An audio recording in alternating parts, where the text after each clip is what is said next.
Hi guys आज Sunday थिला से आज मार्केट रू माछ आनी जस्ट माछ धोई सारे हलदी लुण पकई देछि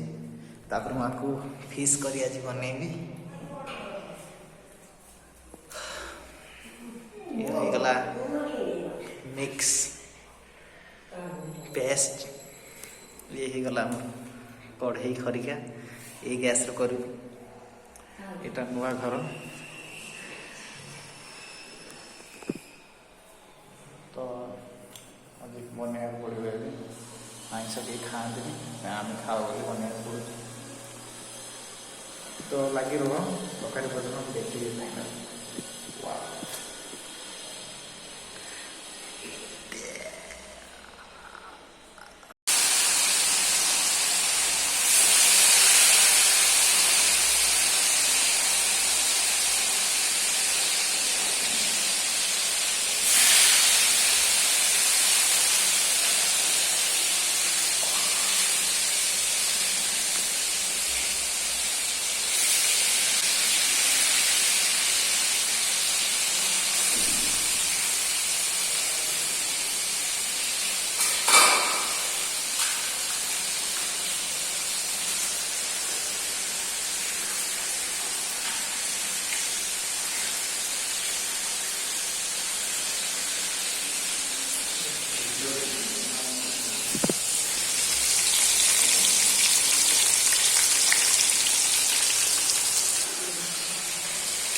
तेल मीडियम गरम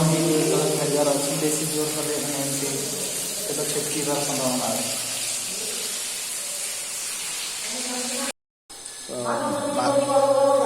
माछ भजा हो गला तो 4 पीस मुझे बाहर कली तो बर्तमान भावुँ पखालटा आगे खाईदे तापर तरकारी सरला चेष्टा कर गरम भात खाया तो आम छात उपरू पलि आसलु बर्तमान माछ भजा हो जाए आगे पखाड़ खाईदेबू तापर कर सारापर गरम भात पुणी क्या तो संडे मजा पूरा निया हब पखाड़ सहित माछ भजा ये गोटे कोबी आलू पड़ी गोटे संतुला टाइप गोटा है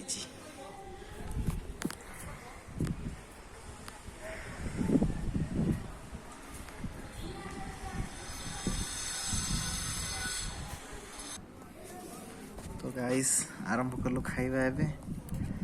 तो मु खाऊची मो सहित मो छान भाई खाऊची देखि दियो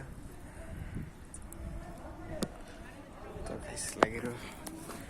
बहुत टेस्टी है संभाली पारनी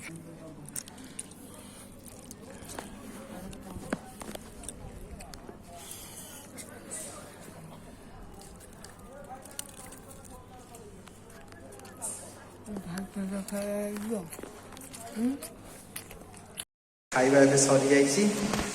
तो पुणी ए रोसे लगे पड़ो तो अभी माछ भजा भी चली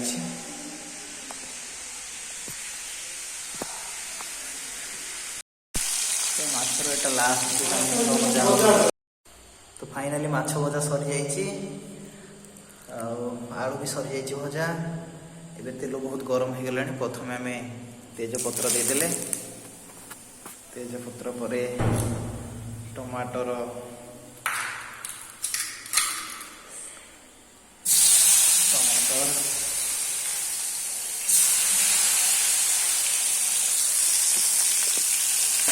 बटा जाए पेस्ट भी दिगला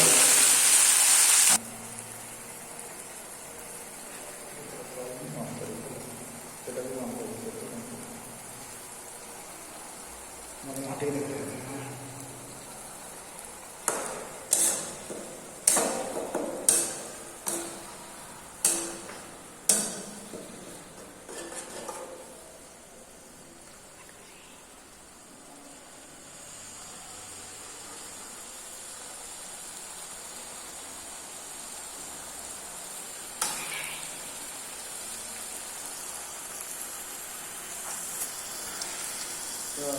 पकईदब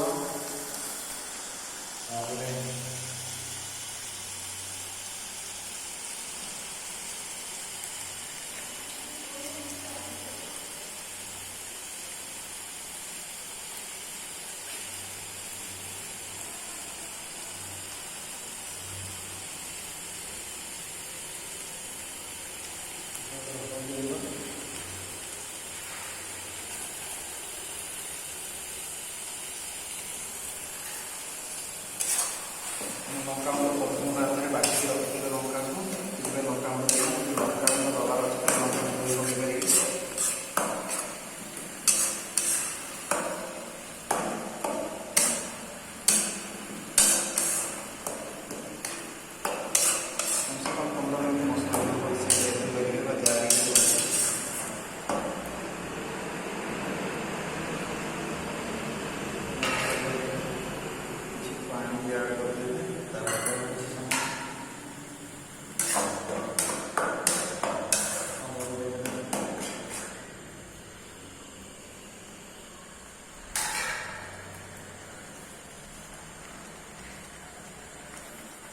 पंद्रह मिनट पर आलू पकई घाटी दि जाए 5 मिनट पर पानी दिया पानी फुटिला माछ पड़ी घोड़ा ता 15 मिनट 10 मिनट पर गरम मसला पड़ो देसी स्टाइल फिश करी।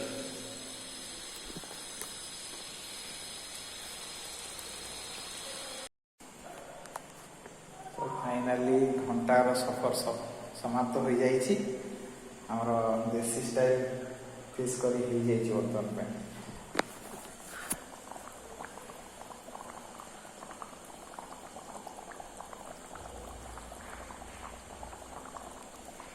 बास्ना तो बहुत बढ़िया केमिति लागिवो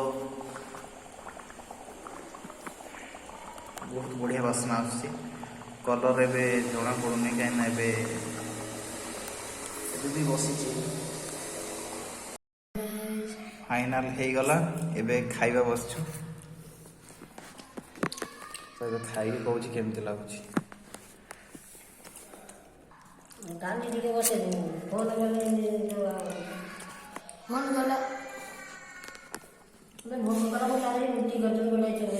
बढ़िया भल कर